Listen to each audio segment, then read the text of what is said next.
These are the most disturbing crimes that happen in the Rick and Morty community, and as the video goes on, things go from bad to even worse.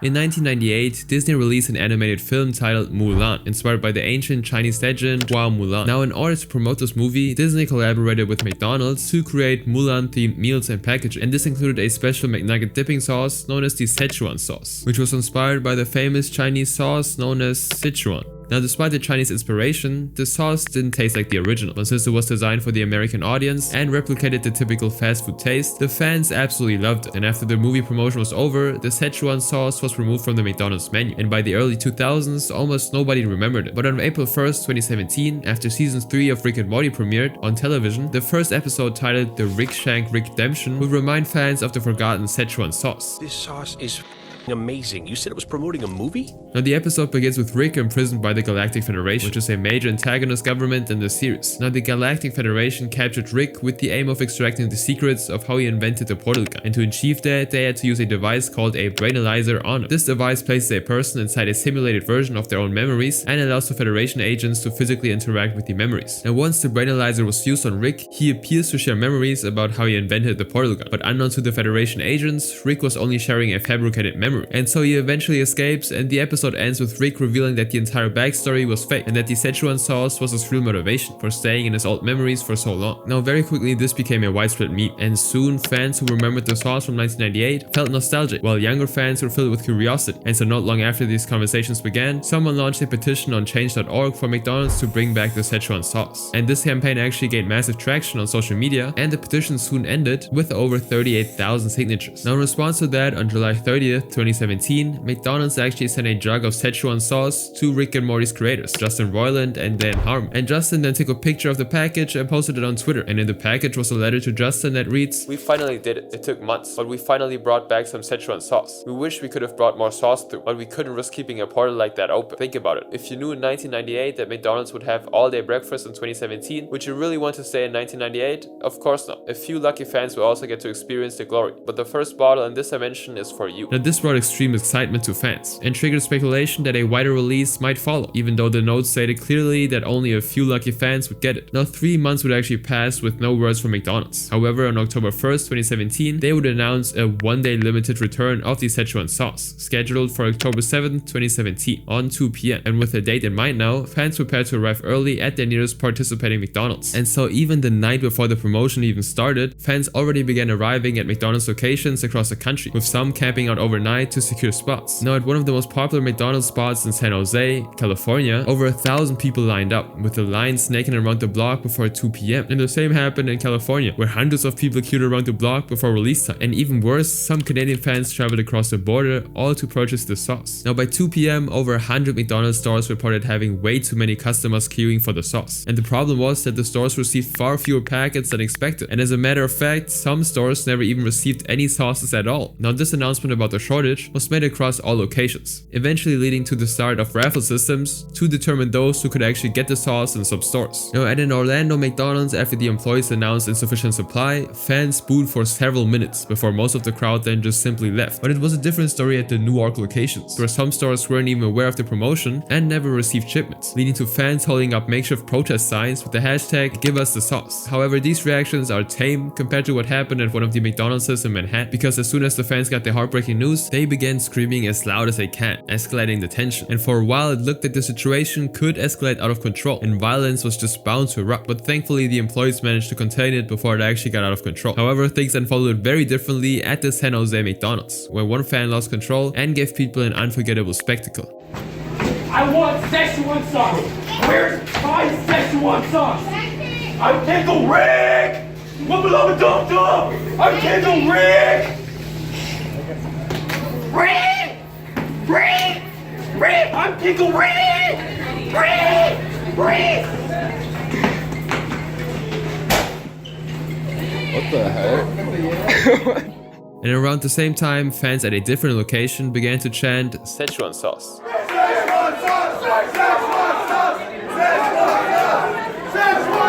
And also made call and response shouts like, "When I say Szechuan, you say sauce."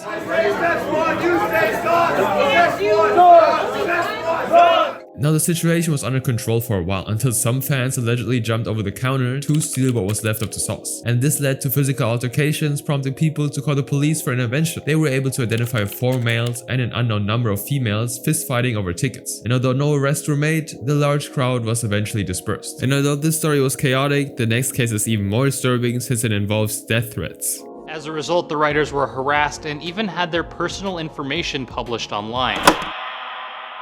Throughout the first 2 seasons of Rick and Morty, the writers' room was full of men, but at the start of the 3rd season, Dan Harmon and Justin Roiland decided to hire female writers for diversity, unknown to them that this decision would cost the writers more than they could bear. In October 2015, while Dan and Justin were discussing staff in an interview, they talked about how both men and women applied for writing roles, but when they interviewed submissions, they discovered female writers who'd submitted exceptionally good scripts. And of all the women who applied, 4 of them, namely Jane Becker, Jessica Gao, Sarah Carbiner, and Erica Ross, were selected, and by November 2015, writing began for season 3. But it wasn't until 2017 that it began airing on Adult Swim, featuring several episodes written or co-written by the new female writers. For example, season 3 episode 2, titled Rick Mansing the Stone, was written by Jane Becker, and according to the production team, she did a perfect job. But as soon as the episode aired, some fans complained online about a drop in quality. Although episodes are collaborative, which means that Jane together with other members of the team worked on the episode, the fans solely blamed Jane for the issues they had with the episode. While some mentioned that her writing wasn't as good as the male writers, others specifically claimed that the episode focused more on Summer because she's a female character. Similarly, the 3rd episode, titled Pickle Rick, which was also credited to another female writer, Jessica Gao, soon became a target for backlash. Even though the episode was one of Dan's favorites and one of the episodes that ended up receiving an Emmy award, some fans criticized it and called it one of the worst episodes ever produced by the team. And as soon as the backlash for the episode surfaced online, a Reddit thread titled Nobody Cares would be posted under the Rick and Morty subreddit, complaining about the season's quality. However, it quickly devolved into personal attacks on the female writers. They took it as far as doxing the writers by sharing addresses and contact details of Jane and Jessica without their consent. And before the moderators could actually stop this, the information had spread throughout the platform. Now, the moderators eventually removed most of the comments, but screenshots survived, and they revealed exactly how vicious the attacks were. One of them read, "It's Hollywood. It's always been female-dominant viewpoints because they complain the loudest. I hope the entire staff of the show is sent to Saudi Arabia and have their female private parts cut off so they can witness real oppression and sexism." And as the backlash continued to escalate, the Reddit moderator Elastic Gomez made a statement to condemn the behavior, saying, "Some people have been threatening and harassing the female writers of Rick and Morty, all because they didn't particularly care for the past few episodes. It goes without saying that regardless of what you think about the show, this sort of behavior is bad, and inciting more harassment of these people is not allowed on the subreddit. While we are allowing discussion of this topic, smear campaigns against any individual will be removed. Repeated offenses will result in a temporary ban." And after this statement, Elastic removed every threatening and offensive comment targeted at the writers. They also made sure that the users who posted these comments were banned from posting anything on the subreddit. And although these actions helped to contain the situation on Reddit, the trolls didn't stop there. They instead just moved to Twitter and sent death threats to the female writers. Some of the writers even noted in an interview how they received violent intimacy threats as well as vulgar language and sexist comments under every single post. And not long after these disturbing posts were made, Twitter decided to remove them from the platform too, due to violation of policies. And now news articles documenting the harassment are the only evidence that they ever actually existed. In September 2017, Dan condemned the harassment in an Entertainment Weekly interview, saying, "I've made no bones about the fact that I loathe these people. It sucks." He then highlighted the irony of the trolls' actions given the show's theme. The series itself pretty much condemns toxic masculinity and entitlement, especially Pickle Rick, which features Freudian themes, which are theories from Sigmund Freud on ego and superego. This episode actually focuses on how Rick was controlled by buried emotions and his fragile ego, making him unable to handle his feelings. And after Dan's comment, Adult Swim also supported his stance by putting out a statement saying, "We wholeheartedly support that and the entire team of talented female writers and crew on Rick and Morty." Now, Jessica and Jane didn't publicly respond to the harassment. However, another female writer, Sarah Carbiner, mentioned the writers and had goals of enhancing Beth and Summer's arcs for nuanced storytelling, and also clarified on why the characters were seen and heard more when they actually arrived, saying, "I don't think they ever didn't give Summer and Beth their due. I think a lot of guys in the room were driving those conversations because they realized we need to tell more of these stories. And now that there are women in the room, we can vet them and make them better. It wasn't like we showed up and said, 'Where are all the Beth episodes?'" And despite the criticism, the season continued to receive praise for being outstanding and even won different awards, partly credited to the diverse writing team. Eventually, the female writers were able to move on with their lives. But the next case is really horrifying since it involves an actual murder. You reckon if I let you suck my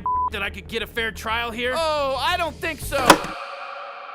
In June of 2016, a 20-page court document was posted online by a law blogger on Twitter, showing the transcript of a conversation between a judge named Brian Durham Jr. and a defendant named Denver Fenton L. Now, many people, including Justin Roiland, found the transcript funny, so much so that he decided to make it a comedy sketch for Rick and Morty. Justin recreated the scene with Rick being the defendant and Morty being the judge, using the court transcript verbatim. And after the first version of the reenactment was made, it was premiered live at the San Diego Comic-Con in July 2016. Knock their brains out with a hammer and feed them to you. Okay. I'm subpoenaing y'all in the courtroom. The clip drew so much attention that Adult Swim proceeded to upload the full video on their official YouTube channel on August 4th, 2016, and since then it had gained over 13 million views. Now the conversation started with Denver telling the judge that he wanted to fire his public defender, James Wyatt, and get a new one. But Judge Brian told Denver that he was only entitled to a lawyer and not a particular one, which means that he was stuck with the one he had. And upon seeing that Judge Brian was not giving him what he wanted, Denver actually presented his reasons for wanting to fire his lawyer by accusing James of making intimate advances at him. In addition to that, Denver also alleged that James had sent him to a hospital for a psychiatric evaluation against his wish. And lastly, that James didn't give him access to any discovery documents, including the coroner's report, police report, and the autopsy. In response, Judge Bryant asked James if he shared the reports with Denver, to which James replied that he has. But Denver countered, saying that he's only seen a 4-page indictment explaining charges against him. Judge Bryant then explained to him that the reason he didn't get any other document was because James doesn't have any other. But Denver insisted that there has to be more to his case than a 4-page document he received, and refused to stand trial with the same lawyer. Judge Bryant then told Denver that the only option he has is to be his own defense attorney, which might be the biggest mistake of his life. And this made Denver ask, So basically you're sitting here telling me now you're gonna find me guilty if I go to trial and try to defend myself? You're probably right. That would be my guess if you try to defend yourself. You don't know anything about selecting a jury, do you? Now this answer didn't satisfy Denver, and soon he threatened to force a contempt charge to stall the trial. Now Denver's resolve didn't make the situation any better, and from there it only got worse. I don't care. I know you don't, and I sentence you to 20 days for that. And if you say anything else, I'm gonna add 20 days for everything you say. You. 40 days. You again. 60. Go yourself. A year. Your mama. 10 years. Suck my You know something? This is gonna be an interesting trial. Now the obscenities continued for a few more minutes before Denver began to graphically describe the intimate acts he intends to perform on Judge Bryant, and this made Judge Bryant lose his temper and scream at Denver. And from that moment on, Denver took things to a whole new level. Both men screamed more obscenities at each other before Judge Bryant declared the hearing over and had Denver escorted out the courtroom. Now after this video went viral, fans began digging for the story behind the hilarious transcript. But what Rick and Morty fans didn't know was that the real life events behind the comedy sketch were much more disturbing than what the courtroom exchange captured. It all started in 2015 when Denver, who'd been previously arrested and jailed for several crimes including kidnapping and armed robbery, was arrested yet again for another crime. This time he was taken into the Bartow County Jail for making terroristic threats at different places in the community. And while jailed in Bartow County, Denver threatened to kill multiple officers. And so soon, authorities recognized that he had serious mental health issues and flagged him as unstable. Now this continued for a while until the authorities decided to transfer him to the Floyd County Jail. And on August 19, 2015, Denver arrived at Floyd County Jail, where he was housed in the O Block unit, a part of the prison reserved for inmates considered mentally unstable. Now inside the unit, Denver was assigned to share a cell with another inmate named Stephen Rudolph Nelly, who was also brought to the Floyd County Jail on August 12, 2015 for aggravated stalking and burglary related charges. And while Denver's sentence isn't known, Stephen was sentenced to 7 months and 27 days in prison. But just a week after the two became cellmates, one of them would have his time on Earth brutally cut short. On August 26, 2015, around 1:50 a.m., jail officers performing a routine head check looked into Denver and Stephen's cell, and there they found Stephen unresponsive. The guards called the medical staff, and soon Stephen was confirmed dead, with the cause of death being ruled as blunt force trauma. And upon further investigation, Denver confessed that he'd grabbed Stephen's head and slammed it against the metal bed rail over and over again until Stephen stopped moving. Now immediately Denver was charged with homicide, but instead of trying to beat the case, Denver would go on to boast about killing Stephen to other inmates and jail officers alike. He also mailed multiple pictures of Stephen's body taken by the crime scene analysis to people in the community in a bid to instill fear into everyone in and outside of prison. And according to the authorities, Denver intentionally targeted Stephen because he had a smaller build. But when he was questioned about the murder, he claimed he'd killed Stephen in self-defense after Stephen tried to intimately insult him. Now soon after that, he made a pre-trial appearance that would later become infamous across the country and get adapted into the Adult Swim animation we just saw. And after this explosive moment with Judge Bryant, random people and even legal folks expressed their disappointment towards Judge Bryant for engaging in the vulgar exchange with someone who was clearly mentally unstable. Language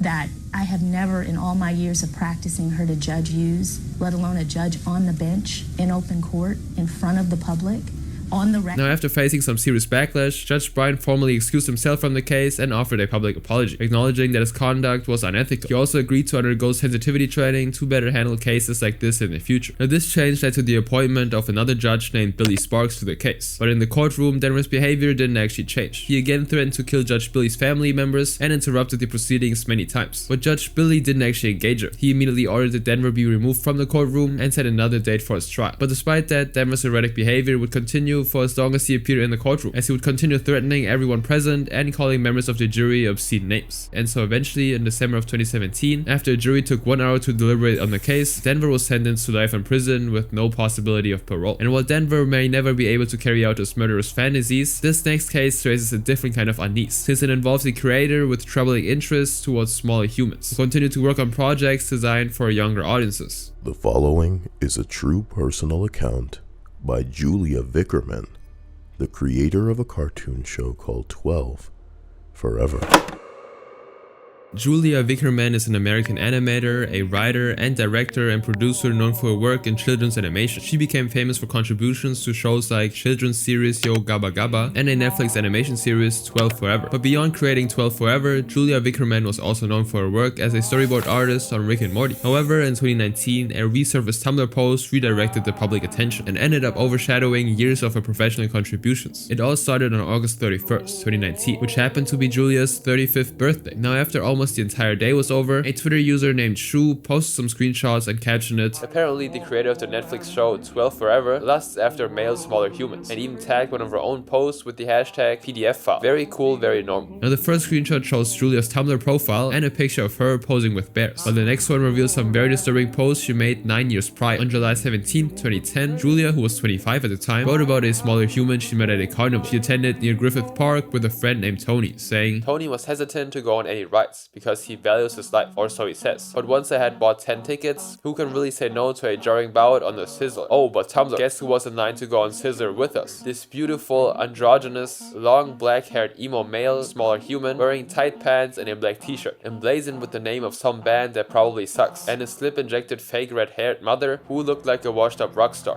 Heaven, adopt me. Occasionally I get instantaneous infatuations with strangers that can only be described as overwhelming or annoying, depending on how patient you are with me. Tony was nice enough to follow this poor smaller human around the small carnival with me as I tried to sneak photos, none of which turned out well. I knew that my heart would forever be in turmoil, unless I at least tried to talk to, oh god, if only his mother hadn't been there." And the story didn't end there. It continued with how Julia eventually found a way to talk to Tyler, saying, "The light of heavenly inspiration shone down on me when I realized we had 2 tickets left, which leaves 0 options as far as rides. The 2 tickets had to be disposed of, perhaps into the hands of an awkward, skinny-jeaned, adolescent, hot topic customer. I marched over to the rockstar mom and her elven boy sitting cross-legged on the grass eating a candied apple. I bent down to give her the tickets. I'm creepy, but I'm not that creepy. I'm not gonna talk to her son while she's there." And she then said to Tyler's mom, "We have 2 extra blah blah blah blah. Where's your car so I can follow you home blah blah blah." She was really nice and said I was so sweet, etc. And I watched my muse push his dyed black hair behind his ear, exposing epic eyebrows. Apple still pressed to his lips, say thank you and smile. This was the best day ever. Why am I so creepy? And to make things worse, Julia actually ended up her post with hashtag awful, hashtag PDF file, hashtag gpoint, meaning gratuitous picture of yourself. And this last hashtag was included because of Julia's picture attached to the post, which proved that this wasn't fiction, but an actual event that happened. Now, after these screenshots gained massive traction on Twitter, it started to spread to other platforms, like Reddit, which made fans dig more to find Julia's post from 2010, revealing a disturbing pattern. One tweet she made on March 26, 2010 reads, "Went to an early streaming of Scott Pilgrim last night. The place was filthy, with young, skinny, nerdy boys.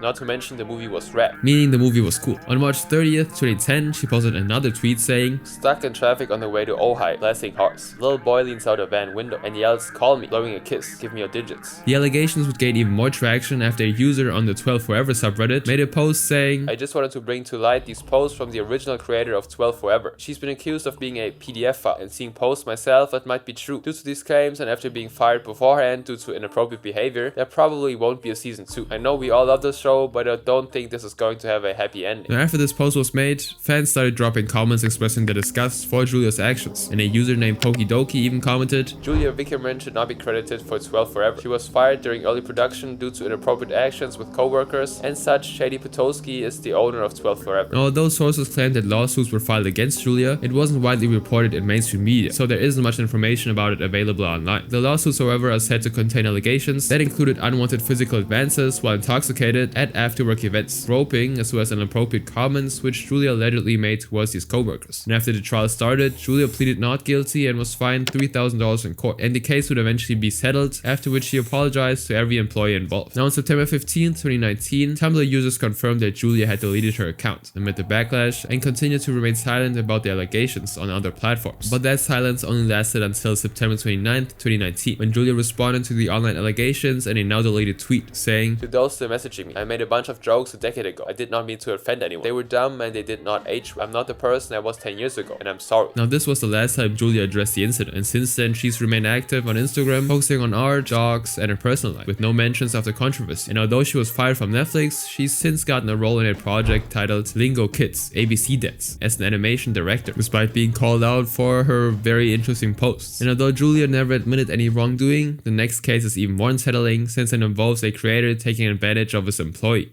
That if you thought what I was doing was creepy or flirty or unprofessional, then it's because you were the sexist. You were jealous. I was supporting this person. Now Dan Harmon, as already mentioned, is one of the co-founders of Rick and Morty, alongside Justin Roiland. But around 10 years earlier, before Rick and Morty was even a thing, Dan had already started getting into some real trouble. Now back in 2003, Dan Harmon and Rob Schrapp co-founded Channel 101, a monthly short film comedy festival. Filmmakers from anywhere could submit 5-minute videos, which were screened live for an audience, to vote on which shows should continue. And this early project helped both Dan and Rob get a dedicated following online. However, years later, Channel 101 would get caught up in a scandal that nearly destroyed Dan's career.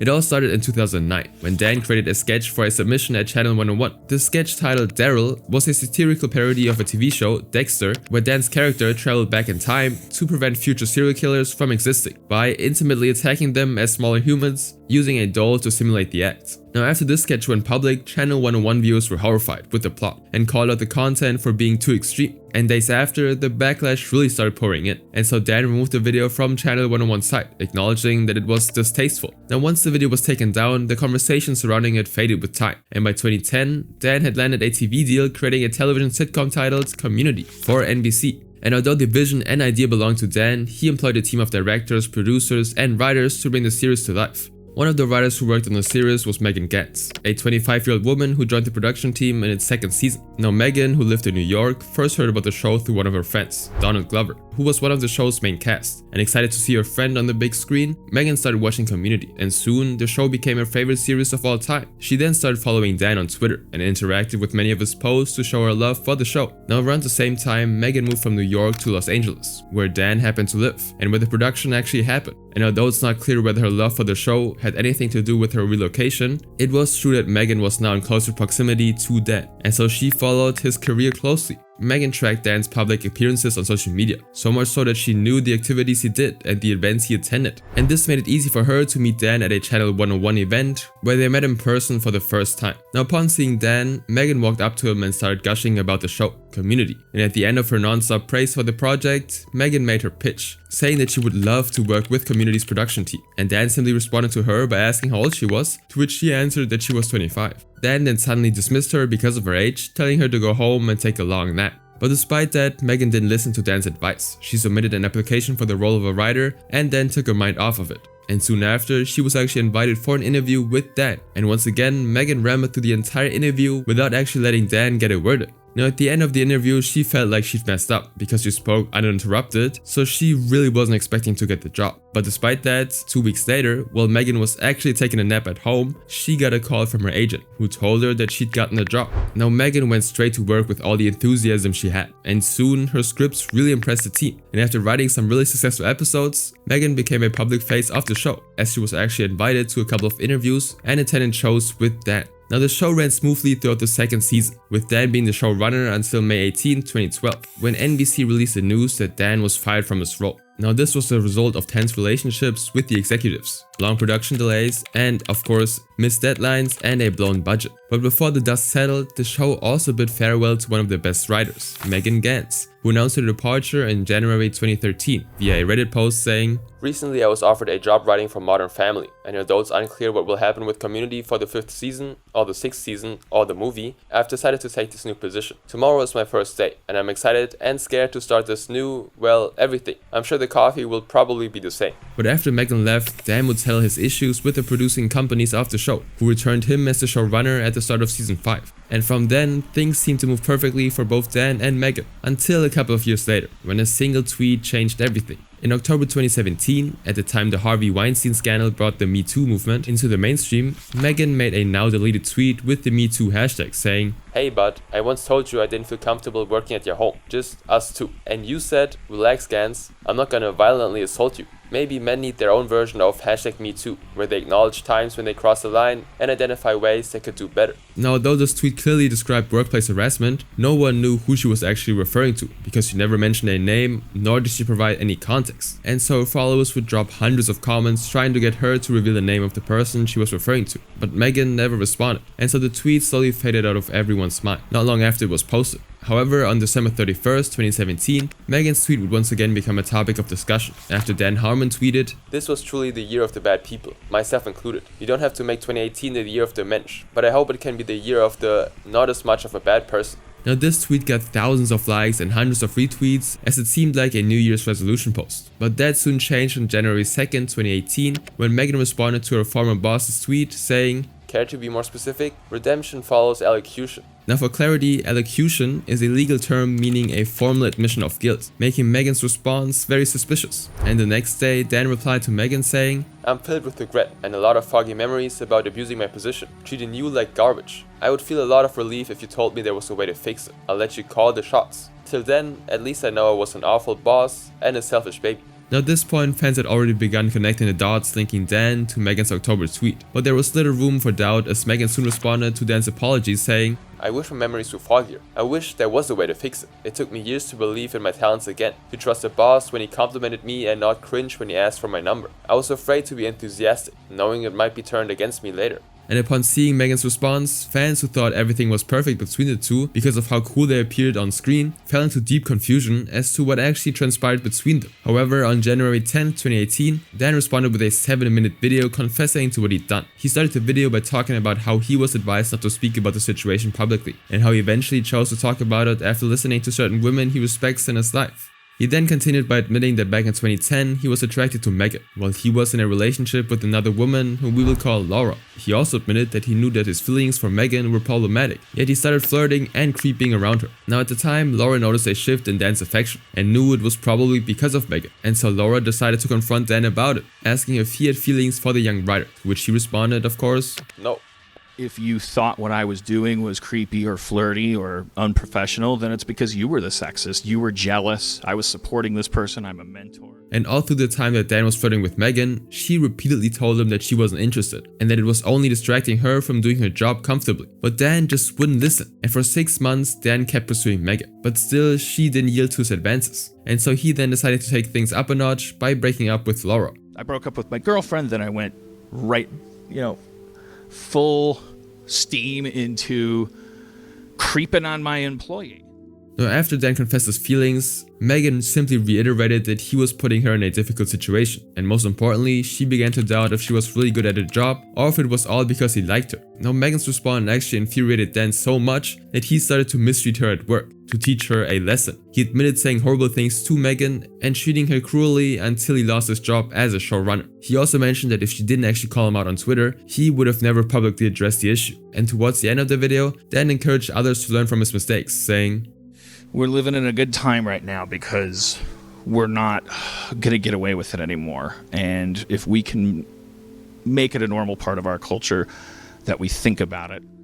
And the following day, Megan tweeted about the apology, saying, "Please listen to it. It's only 7 minutes long, but it's a masterclass on how to apologize. He's not rationalizing or justifying or making excuses. He doesn't just vaguely acknowledge some general wrongdoing in the past, he gives a full account. And she then continued by actually accepting Dan's apology, saying, "This was never about vengeance, it's about vindication. That's why it didn't feel right to just accept his apology in private, although I did that too. Because if any part of the process should be done in the light, it's the forgiveness part. And so, Dan Harmon, I forgive you." And at this time, Dan thought that his storm was over, but just months later, he would find himself in another controversy. Because in July 2018, the Daryl sketch from 2009 was resurfaced on 4chan, and from that platform it ended up on Reddit. And there the sketch once again went viral, and resulted in Dan facing a fresh wave of backlash. And so on July 23rd, 2018, Dan issued a public apology, saying, "In 2009 I made a pilot, which strove to parody the series Dexter and only succeeded in offending. I quickly realized the content was way too distasteful and took the video down immediately. Nobody should ever have to see what you saw, and for that I sincerely apologize." And the next day, Dan deleted his Twitter account completely and has since not been online on the platform ever again. However, on the same day, Adult Swim issued a statement saying that there won't be a professional impact on Dan, since he recognized his mistake at the time and apologized. And he then continued as the co-creator of Rick and Morty, which has since been pretty successful. And although Dan was forgiven by his victim, this next case is more alarming since it involves multiple victims. Recently came to light that Justin Roiland has been secretly battling domestic battery and false imprisonment charges from his ex-girlfriend.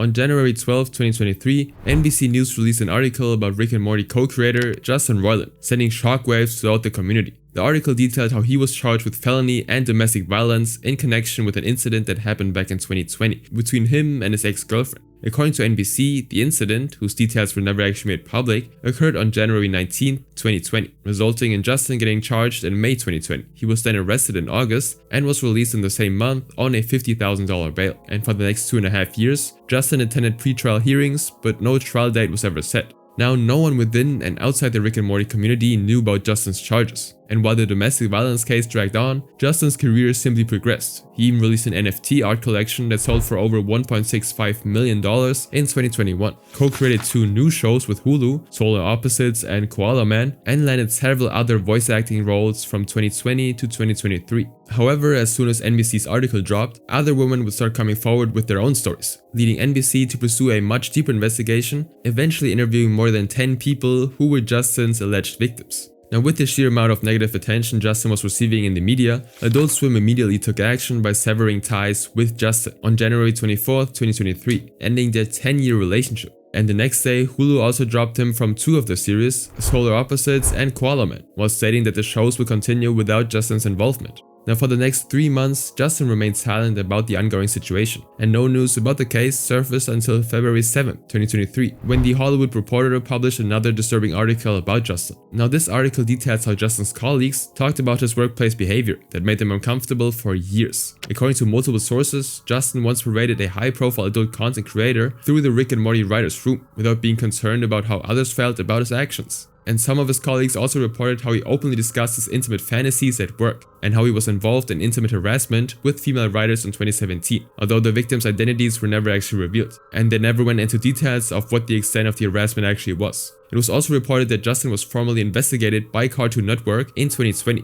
but no one could tell if any actions were taken afterward. Now, while these articles and Justin's charges sent the whole community into a frenzy, Justin and his legal team remained confident, as his attorney wrote a statement that was released in January 2023, saying, "To be clear, not only is Justin innocent, but we also have every expectation that this matter is on course to be dismissed once the district attorney's office has completed its methodical review of the evidence. We look forward to clearing Justin's name and helping him move forward as swiftly as possible." And just as predicted, on March 22, 2023, the Orange County District Attorney's Office dismissed all charges against Justin due to insufficient evidence to prove the case beyond a reasonable doubt. And so once the charges were dropped, Justin spoke about the allegations for the first time, as he took to his Instagram story to say, "I've always known that these claims were false, and I've never had any doubt that this day would come. I am thankful that this case has been dismissed, but at the same time, I'm still deeply shaken by the horrible lies that were reported about me during the process. Most of all, I'm disappointed that so many people were so quick to judge without knowing the facts, based solely on the word of an embittered ex, trying to bypass due process and have me cancelled. Now that the legal case has ended, I'm determined to move forward and focus both on my creative projects and restoring my good name."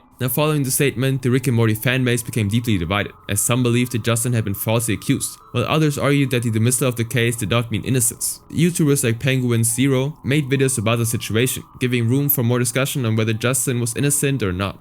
Nothing about the case really has ever been made public, not even the actual incident that occurred in 2020. None of it has been made public, so a lot of this has just been through legal speak. But after 6 months of discussing the allegations and dismissal, on September 13th, 2023, NBC would finally drop a long-form investigative article about Justin's alleged inappropriate behavior towards multiple women and non-binary people. And according to that investigation, the allegations spread across 2014 to 2022, starting with a then 22-year-old woman named Veronica Sweeney, who exchanged Twitter DMs with Justin in 2014. And while the conversation started innocently, Veronica noted that things went from casual to intimate when he suddenly asked her if she had a boyfriend.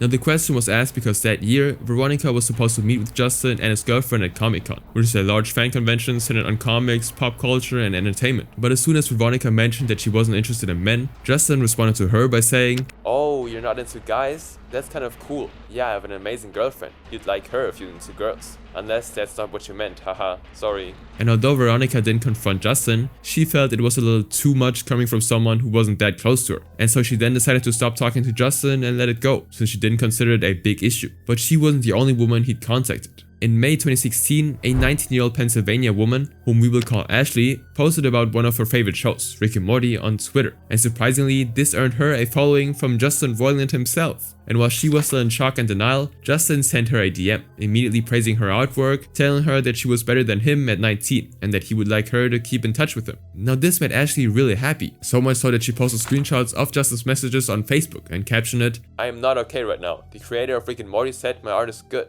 The two then continued having normal conversations in the Twitter DMs before switching to text messages. But soon, Justin decided to propose the idea of them getting intimate with each other, to which she actually responded by sending him a flirtatious picture of herself. Now, being able to have this type of relationship with Justin made Ashley feel special, and by March 2017, her sense of excitement deepened when he invited her to visit him in Los Angeles, offering to cover the cost of her flight. And without hesitation, Ashley agreed to the trip. Now Ashley, who had never traveled across the country by herself before, informed her father about the trip, and out of concern, he requested to speak to Justin over a FaceTime call. Now during the conversation, Ashley's father asked Justin about his intentions for his daughter, to which Justin responded that Ashley would be safe in his house. And after the call, Justin and Ashley had a conversation via text about the talk. "I didn't know your whole family was concerned about this trip. They just didn't believe me, LMAO. But like, are they concerned that it wasn't actually me? Or are they concerned no matter what? By the way, I totally understand it. They just love me a lot and don't want anything bad happen to me. I will make absolute 100% sure nothing bad happens to you." Justin then asked Ashley if she was interested in women, to which she said that she didn't think so. But still, Justin told her that one of his female friends would be with them and that she might be interested in Ashley. Now on March 31st, 2017, Ashley arrived at the Los Angeles airport where Justin picked her up and drove her straight to his house. Now there, a party that Justin threw to preview season 3 of Rick and Morty was already underway, and there were several famous YouTube personalities and celebrities that Ashley had only seen online. Now this made her kind of stay in a corner, since she didn't actually know anyone there. And when everybody left, Ashley was left with Justin and her female friend he spoke about. Both Justin and his friend, whom we'll call Linda, got into a hot tub, and soon they invited Ashley to join them. Now after getting in, she was served with liquor, and she drank enough that her memory of the evening became fragmented. However, she mentioned that she fully remembers the intimate acts that happened in the tub, because there, Justin asked Linda and Ashley to perform explicit acts on each other, which the two did, even though Ashley said that the acts were painful. And after that, Justin also got intimate with Ashley while Linda watched. Now everything that happened in the tub made Ashley very uncomfortable and left her in so much pain that she actually left the tub to sob in the guest room. And later that night, Justin, who heard Ashley sobbing, texted her to ask what was going on, saying, "You okay? Talk to me. I don't know, I'm weird. I'm not comfortable with like the girl stuff or just all of it. I'm selfish and jealous and insecure, so anything involving more than 2 people trips me out, and I feel terrible about it." "Aw, okay, I understand that. We don't have to do that again, but I felt like you weren't okay. Can I come talk to you?" Now while they were chatting on the phone, Ashley actually fell asleep, but Justin simply wouldn't stop sending her messages and even sent explicit iPhone stickers of a man with several male private body parts in his mouth, a total of 14 times. And at the end of the messages, he then apologized to Ashley for sending those, saying that he only wanted her to have fun while at his place. Now Ashley woke up the next morning to these messages and decided to act as if nothing happened, worried that Justin and his friend were mad at her. Now later that day, Justin asked her to get intimate with him again, which she agreed to out of fear. And to make things worse, he pressured her into letting him film the whole act. Now, not long after, Ashley actually returned to Pennsylvania, where Justin continued to contact her. But weeks later, Justin told her that he was dating someone new, and from there, their relationship just went downhill. Now, Ashley remained silent about the entire incident, as she was terrified of Justin's wealth and connections within the industry. But that wasn't the end of Justin's inappropriateness towards women. Back in March of 2019, Justin went to Boston for a gaming convention, and while there, he opened Tinder, a dating app, looking for a match. And it took, of course, no time for Justin to actually get one, probably because his profile read, "Yes, it's actually me. Yes, I co-created Rick and Morty." His match was a 20-year-old woman from Boston whom we will call Nicole. Justin sent the first message to Nicole, saying, "Hey, what's up, B-word? Just kidding." A remark referencing the voice of Rick Sanchez, one of the Rick and Morty characters. Now, Justin sent that message with the hope that Nicole was a fan of Rick and Morty, but it turned out that she never actually watched the show. However, she knew how successful the show was, and also knew that Justin was rich and famous. And with this in mind, Nicole replied to Justin saying, "Hello, can we go shopping and have fun? And I'll give you a fashion show and we can get coffee and talk." To which Justin responded, "I think I'm down, yeah. I'd be cool with just hanging, maybe a drink, just talk and meet you." Now that night, Justin took Nicole to a restaurant near the site of the gaming convention and bought her drinks, even though she was actually still under 21, which is a legal drinking age in the US. Now after having 2 drinks, Nicole started feeling drunk, so Justin suggested they go shopping nearby. And after buying her clothes, Justin then suggested to go back to his hotel room, which Nicole agreed to. Now upon getting there, Justin asked Nicole to perform oral stuff on him, which she refused. But he couldn't take no for an answer, so he persisted and even forced her head down to the point where Nicole could no longer resist. And from that moment on, Nicole started feeling guilty and embarrassed, thinking it was all her fault because she asked Justin to take her shopping. However, after all of this was done, Nicole would never confront Justin, until June of 2019, when she had an exchange with Justin in a chat. "The intimate stuff that happened with us was not handled by you in the best way, and I just want you to take that into account in future dates. I know it was not just black and white, but verbal consent is important. Yeah, I didn't? I'm really sorry. That's not cool at all. Jesus. That is not me whatsoever. I literally didn't get consent? I mean, you said after that you thought it turned me on to be forced. I told you that I would have preferred it didn't happen. Oh, Jesus Christ. I'm really sorry.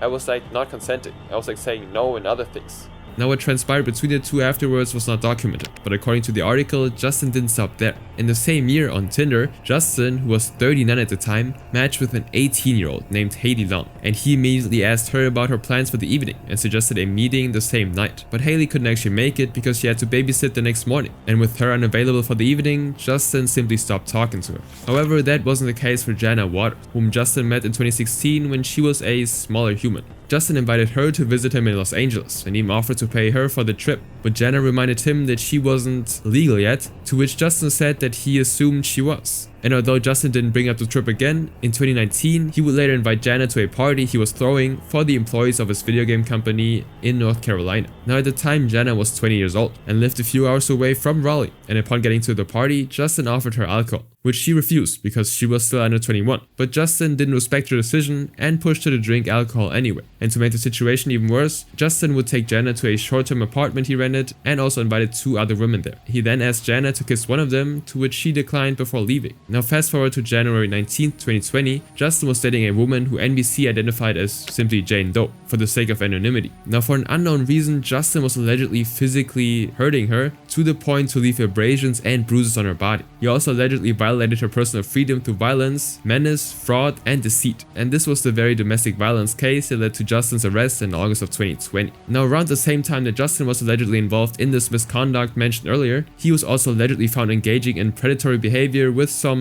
other smaller humans. According to NBC, 2 of these smaller humans shared messages they exchanged with Justin, and both showed him using a derogatory turn on them. One of them, whom we will call Helen, showed a conversation they had on Twitter, where Justin was talking about smaller humans who were working on the Rick and Morty project, calling them jailbait. He then told her, "You're one yourself though, that is true." He then forwarded another message with a meme that says, "Shame," to which Helen responded saying the life chose her, but she never chose it. Now Helen didn't take offense to everything Justin said, and instead shared her aspirations to stream herself playing video games with him. But instead of getting encouragement from him, he said to her, "I bet you do good. Then once you become an adult, you start making adult content." Now this conversation continued with the 2 updating each other about their day. But when Helen mentioned that she was going to school the next day, Justin responded, "You should just run away from home and go into intimate slavery. You F-slur, B-word, just kidding." You wish. You B-word. And although Helen clapped back and seemed comfortable, she later confessed to NBC that Justin's word got into her head, as she would sign up to an adult content website as soon as she turned 19. And after becoming an actual adult content creator, Helen messaged Justin to inform him with the hopes that he would be proud of her. However, even after that, she didn't seem to get the reaction she wanted from him, as Justin simply ignored her. Now this was the end of Helen's experience with Justin, but the article included stories of other women who also shared their experience with NBC. And so immediately after going online, the article went viral, and Justin's attorney responded to the allegations, calling them false and defamatory.